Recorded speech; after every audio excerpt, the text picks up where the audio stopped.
ಚಿತ್ರದುರ್ಗ ಜಿಲ್ಲೆಯ ಪ್ರಸಿದ್ಧ ನಾಯಕನಹಟ್ಟಿಯ ಶ್ರೀ ಗುರು ತಿಪ್ಪೇರುದ್ರಸ್ವಾಮಿ ದೇವಸ್ಥಾನದಲ್ಲಿ ನಡೆಯುತ್ತಿರುವ ಅಭಿವೃದ್ಧಿ ಕಾಮಗಾರಿಗಳನ್ನು ಜಿಲ್ಲಾಧಿಕಾರಿ ವೆಂಕಟೇಶ್ ಪರಿಶೀಲನೆ ನಡೆಸಿದ್ದಾರೆ.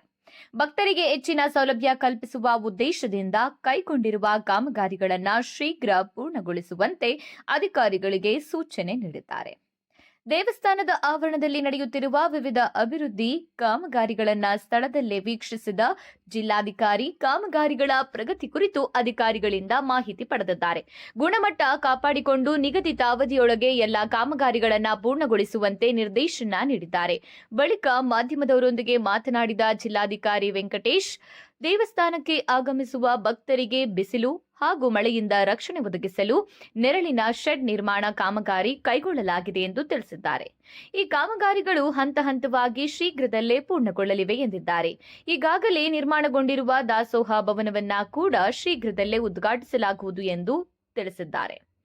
ದೇವಸ್ಥಾನಕ್ಕೆ ಆಗಮಿಸುವ ಭಕ್ತರಿಗೆ ಅಗತ್ಯವಿರುವ ಮೂಲಭೂತ ಸೌಲಭ್ಯಗಳನ್ನು ಕಲ್ಪಿಸಲು ಜಿಲ್ಲಾಡಳಿತ ಬದ್ಧವಾಗಿದೆ.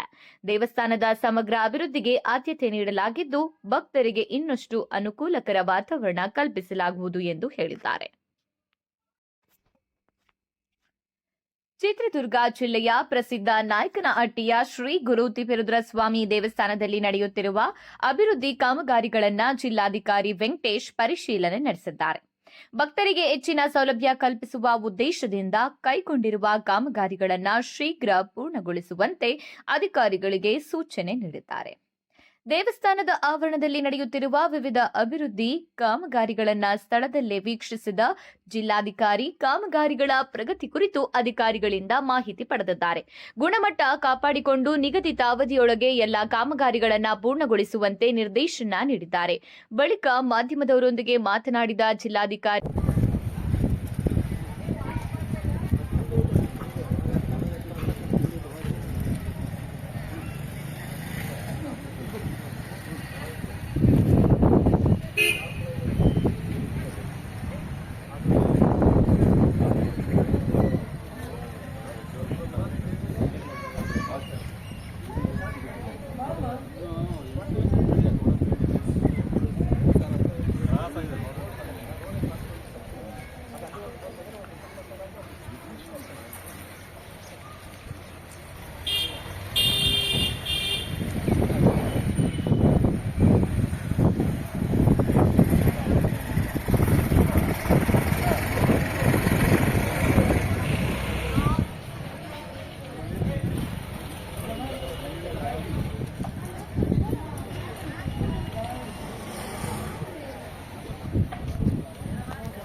ಪಿಲ್ಲರ್ಗಳು ಎಲ್ಲೆಲ್ಲಿ ನಿಲ್ಲಿಸ್ಬೇಕು ಎಲ್ಲೆಲ್ಲಿ ಕಾಲನ್ನು ಪಿಲ್ಲರ್ ಇದೆ ಕಂಪ್ಲೀಟ್ ವಾಲ್ರೂಮ್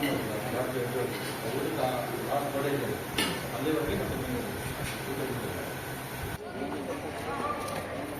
ಓಕೆ. ಎಲ್ರಿಗೂ ನಮಸ್ಕಾರ. ಇವತ್ತು ನಾವು ಏನು ನಾಯಕನಹಟ್ಟಿ ಶ್ರೀ ಗುರುತಿಪೇರುದ್ರ ಸ್ವಾಮಿಯ ಏನು ಸನ್ನಿಧಾನ ಇದೆ ಇದರಲ್ಲಿ ಇದ್ದೀವಿ. ಇಲ್ಲಿ ಸಮಗ್ರ ಅಭಿವೃದ್ಧಿಯನ್ನು ಮಾಡಬೇಕು ಅಂತೇಳಿ ಸಾಕಷ್ಟು ಇಲ್ಲಿನ ಜನರ ಬೇಡಿಕೆ ಆಧಾರದ ಮೇಲೆ ನಾವು ಕಳೆದ ಜಾತ್ರೆ ಸಮಯದಲ್ಲಿ ನಾವು ಕೆಲವು ಮಾತನ್ನು ಕೊಟ್ಟಿದ್ವಿ. ಇಲ್ಲಿ ಏನು ಕ್ಯೂ ಲೈನ್ ಮಾಡ್ತೀವಿ ದೇವಸ್ಥಾನಕ್ಕೆ ಮತ್ತು ಶೇಡ್ ಮಾಡಿಕೊಡ್ತೀವಿ ಅಂತ.